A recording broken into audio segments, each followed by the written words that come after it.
और भी कैसे हो सब लोग। उम्मीद है सारे के सारे लोग बढ़िया होंगे।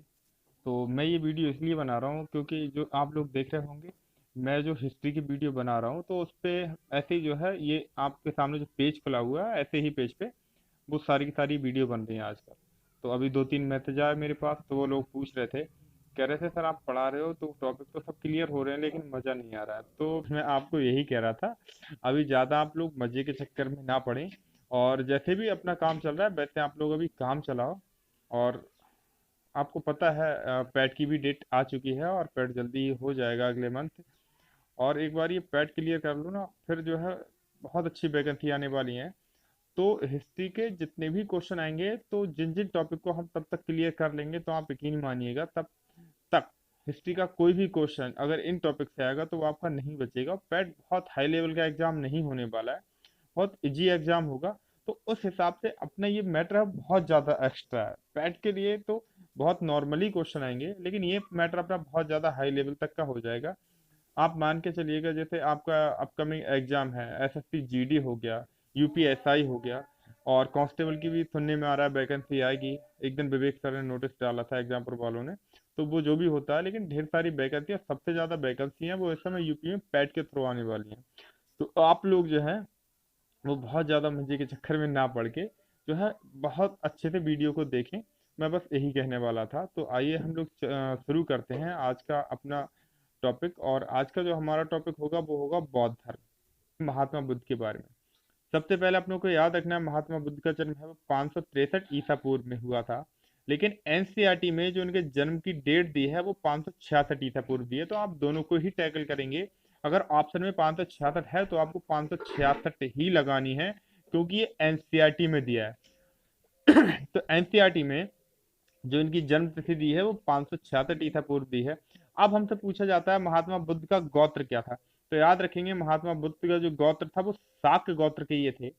इनका जन्म है वो नेपाल की तराई में एक जगह पड़ती है, कपिल वस्तु, उसमें एक गांव है लुम्बिनी नामक ग्राम में। तो महात्मा बुद्ध का जन्म नेपाल की तराई में कपिल वस्तु के लुम्बिनी नामक ग्राम में हुआ था। इनके पिता का नाम शुद्धोदन था, जो शाक्यों के राज कपिलवस्तु के शासक थे। इनकी माता का नाम महामाया देवी था, जो कौलिय वंश की थी। एक दो बार आपके एग्जाम में आ चुका है। इनकी जो माता थी वो महामाया देवी थी। तो महात्मा बुद्ध की माता किस वंश से संबंधित थी? तो याद रखेंगे, महात्मा बुद्ध की माता है वो कोलीय वंश से संबंधित थी। जब हम लोग पढ़ेंगे प्राचीन भारत, तो उसमें डिटेल से भी मैं, अगर आप कहेंगे तो मैं बता दूंगा कोलीय वंश कहाँ से थे क्या थे। खैर अभी के लिए आप आगे बढ़ेंगे। लेकिन जन्म के जो है सप्ताह भर के अंदर क्या हुआ, महात्मा बुद्ध की माता का देहांत हो गया। फिर इनके पिता ने इनकी जो मौसी थी प्रजापति गौतमी, उनको इनके लालन पालन के लिए रखा, या आप कह सकते हैं ये इनकी धाय माँ भी थी। महात्मा बुद्ध का जब जन्म हुआ था तो उस समय कौंडिन्य नाम के एक ब्राह्मण थे। तो कौंडिन्य नाम के ब्राह्मण ने, एक कौंडिन्य थे एक कान्हड़ देव थे, तो कौंडिन्य ही आपको याद रखना है। कौंडिन्य नाम के ब्राह्मण ने ये भविष्यवाणी की थी कि या तो ये जो है वो बहुत बड़े राजा बनेंगे, बहुत बड़े प्रतापी शासक होंगे, या फिर ये बहुत बड़े तपस्वी बनेंगे, साधु संत बनेंगे, जिनके नाम से भारत को जाना जाएगा।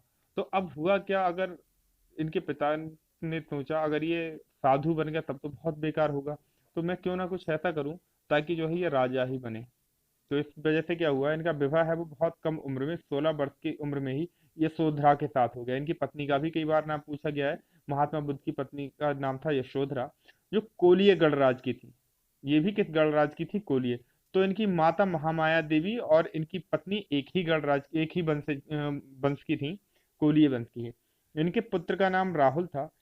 फिर क्या हुआ, एक प्रश्न हमसे अक्सर एग्जाम में पूछा जाता है, महाभिनिष्क्रमण क्या था? तो महाभिनिष्क्रमण समझ लेते हैं। बुद्ध के द्वारा घर को छोड़ने की घटना ही इतिहास में क्या कहलाती है? महाभिनिष्क्रमण कहलाती है।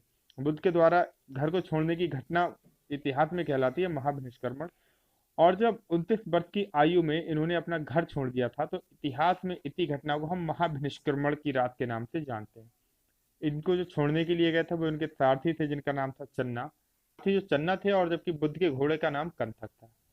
बुद्ध के पहले ध्यान गुरु थे, उनका नाम आलार कालाम था, जो वैशाली के थे। और ये किस दर्शन के विद्वान थे? तो ये सांख्य दर्शन के विद्वान थे। द्वितीय ध्यान गुरु बुद्ध के कौन थे? तो ये उद्दक रामपुत्र थे, जो राजगृह के थे।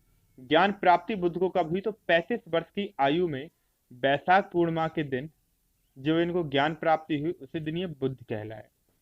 ज्ञान प्राप्ति स्थल अर्थात इन्हें ज्ञान प्राप्त कहाँ हुआ, तो बोध गया जो कि निरंजना नदी के तट पे है, उसी जगह बोध गया में इनको जो है ज्ञान प्राप्त हुआ। और इतिहास में इस घटना को हम किस नाम से जानते हैं, संबोधि के नाम से। तो अगर हमसे पूछा जाए ये संबोधि है, ये कितनी वर्ष की आयु में हुई, तो आप देख रहे होंगे ये संबोधि कितनी वर्ष की आयु में हुई, यानी कि इनको ज्ञान कितनी वर्ष की उम्र में मिला, तो ये 35 वर्ष की उम्र में इनको ज्ञान मिला। ज्ञान प्राप्ति वृक्ष, बुद्ध को किस वृक्ष के नीचे ज्ञान की प्राप्ति हुई, तो पीपल यानी पीपल या बट वृक्ष के नीचे उनको ज्ञान की प्राप्ति हुई। और इतिहास में इस वृक्ष को हम बोधि वृक्ष के नाम से जानते हैं। यहाँ पे एक मंदिर का निर्माण कराया गया है जिसको हम लोग बोलते हैं महाबोधि मंदिर। प्रथम उपदेश बुद्ध ने दिया, तो ये किस जगह दिया, तो ये इन्होंने अपना प्रथम उपदेश दिया था ऋषिपत्तनम, यानी कि ये सारनाथ में एक जगह पड़ती है मृगदाव ऋषिपत्तनम, वहीं पे इन्होंने अपना पहला उपदेश दिया था। और ये किस विषय पर दिया था, तो ये आचरण की शुद्धता पर इन्होंने अपना ये पहला उपदेश दिया था। अब धर्म चक्र परिवर्तन से क्वेश्चन आते हैं, धर्म चक्र परिवर्तन क्या है। तो देखें धर्म चक्र परिवर्तन क्या है। तो बुद्ध के द्वारा सबसे पहले 5 ब्राह्मणों को ज्ञान दिया गए थे, उपदेश दिए गए थे आचरण की शुद्धता पर। तो इतिहास में यही उपदेश हैं जो 5 ब्राह्मणों को पहली बार उपदेश दिए गए थे। इसी को हम किस घटना के नाम से जानते हैं, धर्म चक्र परिवर्तन के नाम से जानते हैं। तो ये 5 ब्राह्मण कौन कौन थे, भद्दी, बप्पा, असजीत, महानाम, कौंडिन्य। इन 5 ब्राह्मणों को बुद्ध ने पहली बार ज्ञान दिया था। और इतिहास में यही घटना क्या कहलाती है, धर्म चक्र परिवर्तन। हालांकि आप लोग देखते होंगे तपस्वी और मल्लिक का भी नाम सुना होगा, लेकिन याद रखेंगे तपस्वी और मल्लिक हैं वो इनके पहले शिष्य थे, इनके पहले शिष्य थे तपस्वी और मल्लिक, लेकिन सबसे पहले इन्होंने ज्ञान दिया था वो भद्दी, बप्पा, अशित और महानाम कौंडिन्य को दिया था। महापरिनिर्वाण क्या है, देखिए इससे पहले आप इधर आए, धर्म चक्र परिवर्तन पे भी आ जाएं। धर्म प्रचार का स्थल, धर्म प्रचार के स्थल का मतलब है बुद्ध ने अपने धर्म को, अब आप अपने उपदेशों को किन किन स्थानों पर दिया, तो विशेष तौर पे इन्होंने अंग है, मगध, काशी, मल्ल, शाक, वज्जी, कौशल आदि में अपने जो है धर्म प्रचार का केंद्र बनाया। इन्होंने यहाँ पर इसी जगह पे ज्यादा ज्ञान दिए। महापरिनिर्वाण क्या है, देखिए बुद्ध के द्वारा जब शरीर को त्यागा गया तो इसी घटना को इतिहास में हम जानते हैं महापरिनिर्वाण के नाम से। तो 483, जबकि एनसीईआरटी में 486 ईसा पूर्व दिया है, तो 483 एनसीईआरटी के हिसाब से 486 ईसा पूर्व में वैशाख पूर्णिमा के दिन उत्तर प्रदेश में कुशीनारा के कस्या गांव में बुद्ध ने अपने शरीर को त्यागा, यानी कि बुद्ध की इस दिन मृत्यु हो गई। और इतिहास में इसी घटना को हम जो जो जानते हैं वो महापरिनिर्वाण के नाम से जानते हैं। अब विशेष क्या है, अब विशेष देखिए इसमें यह है बुद्ध का जन्म, बुद्ध का जन्म और बुद्ध की मृत्यु, और इससे पहले ज्ञान प्राप्ति, बुद्ध को ज्ञान प्राप्ति, बुद्ध का जन्म, बुद्ध के द्वारा ज्ञान प्राप्ति का होना और बुद्ध की मृत्यु, तीनों एक ही दिन हुए थे। और वो दिन कौन सा था, वो दिन था वैशाख पूर्णिमा का दिन। तो वैशाख पूर्णिमा को इतिहास में हम बौद्ध धर्म में विशेष तौर पे वैशाख पूर्णिमा को जानते हैं हम बुद्ध पूर्णिमा के नाम से। तो यही विशेष है, बुद्ध का जन्म, ज्ञान प्राप्ति, महापरिनिर्वाण तीनों वैशाख पूर्णिमा के दिन हुए थे, इसीलिए बौद्ध धर्म में वैशाख पूर्णिमा को बुद्ध पूर्णिमा के नाम से जाना जाता है। तो महात्मा बुद्ध के हैं वो अष्टांगिक मार्ग है, आपके एग्जाम के हिसाब से बहुत ज्यादा महत्वपूर्ण नहीं है। ये महात्मा बुद्ध के 10 सील हैं, पीसीएस वगैरह के लिए ये है।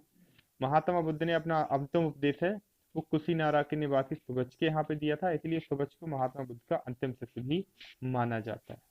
तो सुबच है वो महात्मा। देखिए अब प्रश्न हमसे पूछा जाता है बौद्ध संगीत से संबंधित, बौद्ध संगीत से संबंध। तो देखिए बौद्ध संगीत से आप संबंधित यहाँ पे प्रश्न देख लीजिए, ये है वो आपके मतलब का नहीं है। देखिए प्रथम बौद्ध संगीति है, यह ये क्वेश्चन है ना, वो ये क्वेश्चन आपसे डायरेक्ट पूछे जाएंगे, ये क्वेश्चन आपसे हमेशा ही डायरेक्ट पूछे जाएंगे। तो प्रथम बौद्ध संगीति है वो 483 ईसा पूर्व में हुई थी राजगृह में। इसकी अध्यक्षता वो महाकश्यप ने की थी। किसके शासन काल में हुई, तो अजात शत्रु के शासन काल में प्रथम बौद्ध संगीति हुई। द्वितीय बौद्ध संगीति है ये 383, इसके 100 साल के बाद ही 383 ईसा पूर्व में ये हुई। ये वैशाली में हुई। इसकी अध्यक्षता सभाकामी ने की और इसके जो शासनकाल, जो इस समय राजा थे वो कालाशोक थे मगध में, तो कालाशोक के कार्यकाल में। तीसरी बौद्ध संगीति है ये 255 ईसा पूर्व में हुई थी। और ये पाटलिपुत्र में हुई थी, सबसे महत्वपूर्ण है। मोगलीपुत्र शिष्य हैं, इस समय अध्यक्ष थे, जबकि अशोक हैं इस समय मगध के राजा थे। चौथी बौद्ध संगीति है, वो 98 ईसा पूर्व, आप बोल सकते हैं पहली सदी में हुई थी, कुंडलवन बिहार में, कश्मीर में। और ये कनिष्क के काल में हुई थी। इसकी अध्यक्षता वसुमित्र ने की थी, जबकि इसकी उपाध्यक्ष भी इसमें रहे थे। और ये कौन रहे थे? ये अश्वघोष रहे थे। अब जैसे इसको हम लोग एक ट्रिक से भी याद कर सकते हैं। जैसे ट्रिक कौन सी यहाँ पे काम करेगी? अगर आप लोग यहाँ पे एक ट्रिक लिखें, जैसे मैंने यहाँ पे लिखा, आजा काला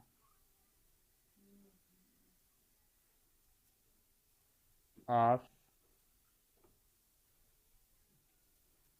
कानी, ये है। देखिए, पहली बौद्ध संगीति आजा से अजात शत्रु के समय में ही, दूसरी बौद्ध संगीति काला से कालाशोक के समय में ही, तीसरी बौद्ध संगीति आज से अशोक के समय में ही, और चौथी बौद्ध संगीति कनी से कनिष्क के समय में ही। तो जो है इस तरीके से आप याद कर सकते हैं। ये मैंने इसलिए बताया क्योंकि एग्जाम में बहुत बार ये क्वेश्चन पूछा गया है। पहली बौद्ध संगीति किसके समय में हुई, दूसरी बौद्ध संगीति किसके शासनकाल में हुई, तीसरी किसके शासनकाल में हुई, और ये अशोक वाली तो बहुत ही पूछी जाती है। तो आप कुछ भी करके ये चारों बौद्ध संगीति आपके पैट के एग्जाम के हिसाब से बहुत ज्यादा महत्वपूर्ण रहने वाली हैं। तो इसको आप जो है बहुत अच्छे से याद कर लेंगे।